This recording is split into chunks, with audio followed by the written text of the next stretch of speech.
ರಿಲಯನ್ಸ್ ಸಮೂಹ ಸಂಸ್ಥೆಗಳ ಮತ್ತು ರಿಲಯನ್ಸ್ ಇಂಡಸ್ಟ್ರೀಸ್ ಇದರ ಮುಖ್ಯಸ್ಥ ಅನಂತ್ ಅಂಬಾನಿ ಅವರು ನಿನ್ನೆ ಉಡುಪಿಯ ಶ್ರೀ ಕೃಷ್ಣ ಮಠಕ್ಕೆ ಭೇಟಿ ನೀಡಿ ದೇವರ ದರ್ಶನವನ್ನ ಪಡೆಕೊಂಡರು. ಕೊಲ್ಲೂರು ಮೂಕಾಂಬಿಕಾ ದೇವಿ ದರ್ಶನದ ಬಳಿಕ ಅವರು ಉಡುಪಿ ಕೃಷ್ಣ ಮಠಕ್ಕೆ ಭೇಟಿ ನೀಡಿದರು.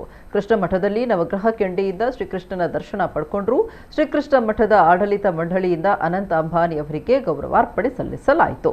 ಈ ಸಂದರ್ಭದಲ್ಲಿ ಪರ್ಯಾಯ ಶ್ರೀ ಶಿರೂರು ಮಠಕ್ಕೂ ಭೇಟಿ ನೀಡಿದ ಅವರು ಪರ್ಯಾಯ ಪೀಠಾಧೀಶ ಶ್ರೀ ವೇದವರ್ಧನ ತೀರ್ಥ ಶ್ರೀಪಾದರಿಂದ ಫಲಮಂತ್ರಾಕ್ಷತೆ ಪಡೆದುಕೊಂಡರು. ಅಂಬಾನಿ ಕುಟುಂಬದ ಗುರೂಜಿ ಜೊತೆಗಿದ್ರು. ಶಿರೂರು ಮಠದ ದಿವಾನರಾದ ಉದಯ್ ಕುಮಾರ್ ಸರಳತ್ತಾಯ ಮತ್ತು ಪಂಡಿತ್ ಚಂದ್ರಶೇಖರ್ ಶರ್ಮಾ, ಕರ್ನಾಟಕದ ರಿಲಯನ್ಸ್ ಜಿಯೋ ವ್ಯವಸ್ಥಾಪಕ ಧನಂಜಯ ಆರ್, ಶಿವನಂದನ್ ಯುಎಸ್ ಮತ್ತು ಇತರರು ಉಪಸ್ಥಿತರಿದ್ದರು.